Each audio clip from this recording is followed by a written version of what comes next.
በአማራ ክልል እጅግ ልብ ሰባሪ አሳዛኝ እልቂት ተፈጥሯል። ዛሬም አዲስ ሰበር ዜና ተሰምቷል። በቆይታችን በዝርዝር ይቀርባል። በአሰቃቂ ሁኔታ የተገደለው ለሀገር ተስፋ የተጣለበት ዶክተር ብዙዎችን እያስለቀሰ ይገኛል። ትንታኔ ዘገባ ይዘንበታል። ወደ ኢትዮጵያ ኢንቨስትመንት ለመግባት በቅርቡ ወደ ስራ የገባው ግዙፉ የኬንያ ካምፓኒ ከፍተኛ ኪሳራ ገጠመው። ሀገሪቱ በጦርነት እየተናጠች ባለችበት በዚህ ጊዜ ብልጽግና ፓርቲ ያወጣው መግለጫ አወዛጋቢ ሆኗል። ይህ ጥበብ ሚዲያ ነው። ጥበብ ሚዲያ በጋዜጠኞች የተመሰረተ ሚዛናዊና ተአማኒ መረጃዎችን በየዕለቱ የሚያደርሳችሁ ገለልተኛ የሚዲያ ተቋም ነው። ለቤቱ አዲስ የሆናችሁ ሰብስክራይብ በማድረግ የደወል ምልክቷን በማብራት የቤቱ አባል ትሆኑ ዘንድ በታላቅ ትህትና እንጠይቃለን። በዛሬው ቆይታችን እነዚህንና ሌሎችንም ሀገር አቀፍ መረጃዎችን በዝርዝር እናቀርባለን። እስከ ፍጻሜው አብራችሁን ቆዩ። ጥበብ ሚዲያ የህዝብ ድምፅ ነው። የትራንስፖርትና ሎጂስቲክ ሚኒስቴር ባወጣው የተሽከርካሪ ሰሌዳ ለውጥ መመሪያ መሰረት አዲሱ የተሽከርካሪ ሰሌዳ የመቀየር ስራ ከሁለት ወራት በኋላ እንደሚጀምር በሚኒስትሩ የትራንስፖርትና አገልግሎት ቁጥጥር ዘርፍ አማካሪ አቶ አሰፋ ሀዲስ ተናገሩ። ከዚህ በፊት የተመዘገቡ ተሽከርካሪዎች የቀድሞውን ሰሌዳ በመውሰድ አዲስ የተሽከርካሪ መለያ ቁጥር ሰሌዳ እንዲወስዱ የማድረግ ስራ እንደሚሰራ አመላክተዋል። በኢትዮጵያ የተሽከርካሪዎች መለያ ቁጥር ሰሌዳ አይነቶች ምልክት መወሰኛና የአገልግሎት አሰጣጥ መመሪያ 150/2017 ሆኖ መጽደቁ ይታወሳል። በመመሪያው መሰረት አሁን በስራ ላይ ያሉት የተሽከርካሪ ሰሌዳዎች ላይ የሚጠቀሙ የተለያዩ ክፍሎችና የከተማ አስተዳደሮች መለያ ተመሳሳይ መለያ እንዲኖራቸው ያስገድዳል። በሀገሪቱ የሚመዘገቡ ሁሉም ተሽከርካሪዎች የሚለጥፉት መለያ ቁጥር ሰሌዳ ላይ የኢትዮጵያ ካርታ እንዲሁም ኢትዮጵያ ባጸደቀችው ዓለም አቀፍ ስምምነት መሰረት የተሰጣት ሀገራዊ ልዩ ምልክት ኢቲኤች እና ኢቲ የሚል የግዕዝ ፊደላትና የላቲን ፊደላት ይዘት እንዲኖረው ይደረጋልም ነው የተባለው። መመሪያው አሁን በስራ ላይ ያሉ ተሽከርካሪ ሰሌዳዎች ላይ የሚቀመጠውን የተለያዩ ክልሎችና የከተማ አስተዳደሮችን መለያ አላካተተም። ጠቅላይ ሚኒስትር አብይ አህመድ ነዳጅ የሚጠቀሙ ከባድ መኪኖች ከመስከረም 22 2018 ጀምሮ ሀገር ውስጥ ማስገባት መከልከሉን አስታወቁም። ጠቅላይ ሚኒስትሩ በሶማሌ ክልል ካሉብ በዓመት 111 ሚሊዮን ሊትር ማምረት የሚችለውን የኦጋዴን ፈሳሽ የተፈጥሮ ጋዝ ፕሮጀክት ሲያስመርቁ 133 ቢሊዮን ሊትር በዓመት ያመርታል የተባለውን ፕሮጀክት ሁለተኛ ምዕራፍ ግንባታ አስጀምረዋል። ጠቅላይ ሚኒስትሩ በፕሮጀክቱ ማብሰሪያ ስነ ስርዓት ላይ ባደረጉት ንግግር ከዚህ ቀደም በአነስተኛ ተሽከርካሪዎች ላይ ተጥሎ የነበረው እግድ በከባድ ተሽከርካሪዎችም ላይ መጣሉን ገልጸዋል።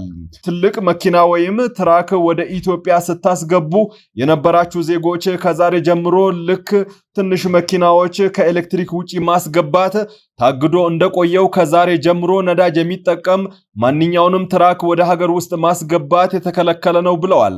ጠቅላይ ሚኒስትር አብይ በአንጻሩ ጋዝ የሚጠቀሙ ከባድ ተሽከርካሪዎችን ለሚያስገቡ ባለሀብቶች ከሆነ ከቀረጥ ነፃን ጨምሮ መንግስታቸው አስተማማኝ ድጋፍ እንደሚያደርግ ተናግረዋል። ጠቅላይ ሚኒስትር አብይ አህመድ በዚህ ዓመት ውስጥ 2000 የሚጠጉ የአዲስ አበባ ከተማና ወደ ክልል የሚሄዱ አውቶቡሶች ከነዳጅ ወደ ጋዝ ይቀየራሉ ብለዋል። ቢበዛ በአንድ ዓመት ጊዜ ውስጥ 2000 የሚጠጉ የአዲስ አበባ ከተማና ወደ ክልል የሚሄዱ ባሶች አሁን ከሚጠቀሙት ነዳጅ ወደ ጋዝ እንቀይራለን ብለዋል። እነዚህ 2000 አውቶቡሶች ሲቀየሩ በሚቀጥለው ዓመት የትራንስፖርት ዋጋ ቢያንስ በ50 በመቶ እንደሚቀንስ ተናግረዋል። ኢትዮጵያ ከዚህ ቀደም ለግል ጥቅም የሚውሉ ነዳጅ የሚጠቀሙ አውቶሞቢሎችን ወደ ሀገር ውስጥ ማስገባት አግዳለች። ጠቅላይ ሚኒስትሩ በምርቃት ስነ ስርዓቱ ላይ ባሰሙት ንግግር የፈሳሽ ጋዝ ፕሮጀክት ለኃይል ማመንጫና ለክሪፕቶ ማይኒንግ ስራዎች አስፈላጊ የሆኑ ግብዓቶችን ጭምር እንደሚያቀርብ ጠቁመዋል። ጠቅላይ ሚኒስትር አብይ አህመድ ፕሮጀክቱ የጋዝ ማምረቻ ብቻ ሳይሆን ለማዳበሪያ ማምረቻ ወሳኝ የሆነውን ግብዓት ያቀርባልም ብለዋል። ጠቅላይ ሚኒስትሩ በቅርቡ ከዳንጎቴ ድርጅት ጋር ስምምነት ላይ የተደረሰበትን የዩሪያ ማዳበሪያ ፋብሪካ እንዲሁም የነዳጅ ማጣሪያ ፋብሪካ ግንባታ መሰረተ ድንጋይ መስከረም 22 ቀን 2018 ዓመተ ምህረት በሶማሌ ክልል ማስቀመጣቸው ይታወሳል። ወጣቱ ዶክተር ቢራራ ቤዲሶ ቦርጄ በአሜሪካ በጥይት መገደላቸው ተዘገበ። ከዩናይትድ ስቴትስ አሜሪካ እጅግ አሳዛኝና አስደንጋጭ ዜና ተሰምቷል። ተስፋ የተጣለባቸውና ለወገን በጎ አስተዋጽኦ ለማድረግ ሲዘጋጁ የነበሩት ወጣት ዶክተር ዲራራ ቤዲሶ ቦርጄ ባልታወቁ ግለሰቦች በተተኮሰባቸው ጥይት በድንገት ከዚህ ዓለም በሞት ተለይተዋል። ዶክተር ዲራራ በቅርቡ በታዋቂው ቫንደርቢልት ዩኒቨርሲቲ የልዩ ባለሙያነት ወይም የስፔሻላይዝድ ዶክተሬት ትምህርታቸውን አጠናቀው በዚያው ዩኒቨርሲቲ በሜዲካል ሴንተር ውስጥ በስራ ላይ እያሉ በነበረበት ወቅት ነው አሰቃቂው ድርጊት የተፈጸመባቸው። ማቹ ዶክተር ቢራራ የቀድሞ የሲዳማ ታጋይ የነበሩት አቶ አየለ ቢዳሶ ቦርጄ ልጅ ናቸው። ሳፋሪኮም ኢትዮጵያ በአንድ ዓመት ብቻ $225 ሚሊዮን ኪሳራ ገጠመው። የዓለም ባንክ ባወጣው አዲስ ሪፖርት በኢትዮጵያ የቴሌኮም ገበያ በቅርቡ የገባው ሳፋሪኮም ኢትዮጵያ ከኢትዮ ቴሌኮም ጋር ባደረገው ውድድር ፍትሃዊ ያልሆነ የመጫወቻ ሜዳ እንደገጠመውና ለከፍተኛ ኪሳራ እንደተዳረገ ይፋ አድርጓል። የኢትዮጵያ ቴሌኮም ገበያ ግምገማ በሚል ርዕስ ባቀረበው በዚህ ሪፖርት በሁለቱ ኩባንያዎች መካከል ያለውን ያልተመጣጠነ ውድድር በዝርዝር ይተነትናል። ሪፖርቱ እንደሚለው ኢትዮ ቴሌኮም እንደ ሳፋሪኮም $850 ሚሊዮን የፈቃድ ክፍያ ባለመክፈሉና በስድስት የገበያ ዘርፎች ላይ የበላይነት ያለው ተቋም ሆኖ በመቆጠሩ ውድድሩ ፍትሃዊ አይደለም። ኢትዮ ቴሌኮም ከደንብ አስከባሪ ከተቀመጠው የመገናኛ ዋጋ ኤምቲአር በታች የድምጽ ጥሪ ዋጋ ማቅረቡ እንዲሁም ከሳፋሪኮም ወደ ኢትዮ ቴሌኮም ደንበኞች በሚያደርጉት እያንዳንዱ ጥሪ ኪሳራ እንደሚያስተናግድ ሪፖርቱ ገልጾ በወር $1.6 ሚሊዮን ይገመታል ብለዋል። በተጨማሪም ኢትዮ ቴሌኮም የዳታ ዋጋውን በእጅጉ በመቀነስ ውድድሩን ለሳፋሪኮም አስቸጋሪ አድርጎታልም ብለዋል። ሪፖርቱ ኢትዮ ቴሌኮም በቅርቡ እንደ ምፔሳ ያሉ የሳፋሪኮም መተግበሪያዎችን እንደገና በመንግስት የሞባይል ገንዘብ ዝውውር ላይ የመንግስት ድርጅቶች ምርጫ ሊሰጡት እንደሚችል ስጋቱን ገልጿል። ሳፋሪኮም በኢትዮ ቴሌኮም እና በኢትዮጵያ ኤሌክትሪክ ኃይል የመሰረተ ልማት አውታሮች ላይ ጥገኛ መሆኑንና ለኪራይ በአመት ከ$3 ሚሊዮን ለኢትዮ ቴሌኮም መክፈሉ የኔትወርክ መስፋፋት አዝጋሚና ወጪው ከፍተኛ እንዳደረገበት ተጠቅሷል። በእነዚህ ተግዳሮቶች ምክንያት የሳፋሪኮም ኢትዮጵያ በ2024 በጀት ዓመት ብቻ $325 ሚሊዮን ኪሳራ ያስመዘገበ ሲሆን ያገኘው $53.6 ሚሊዮን ገቢ ለፈቃድ በአመት ከሚከፍለው $66.7 ሚሊዮን እንኳን እንደማይሸፍን ሪፖርቱ አብራርቷል። ዓለም ባንክ የኢትዮጵያ ኮሙኒኬሽን ባለስልጣን እነዚህን ፍትሃዊ ያልሆኑ የውድድር ሁኔታዎች እንዲያጣራና እንዲያስተካክል ጠይቋል። በተጨማሪም የኢንተርኔት ተደራሽነትን ለማስፋት እንደ ስታርሊንክ ላሉ የሳተላይት ኦፕሬተሮች ፍቃድ እንዲሰጥ ሐሳብ አቅርቧል።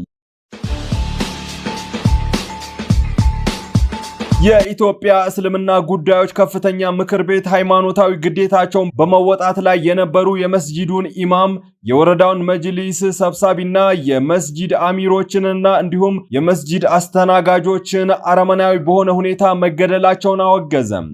ጠቅላይ ምክር ቤቱ የእምነት ተቋማት የተከበሩ ቦታዎች በመሆናቸው ሊጠበቁ እንጂ እንደዚህ አይነት አጸያፊ ተግባር የሚፈጸምባቸው መሆን የለባቸውም በማለት ድርጊቱን በጽኑ አውግዞታል።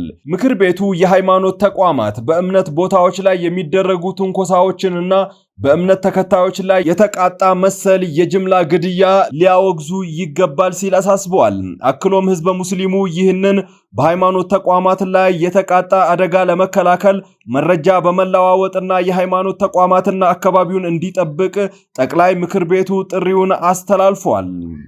ብዝሃ ሃይማኖት ባላት ሀገራችን በተለያዩ እምነቶች ውስጥ ያሉ ህዝቦች ለዘመናት ያቆዩትን ሰላማዊና መልካም መስተጋብሮችን ሆን ተብሎ ለመናድና ማባሪያ ያጣ ቀውስ ውስጥ እንድንገባ የሚፈልጉ አካላት የፈጸሙት መሆኑን ጠቅላይ ምክር ቤቱ ይገነዘባል ብለዋል በመግለጫው።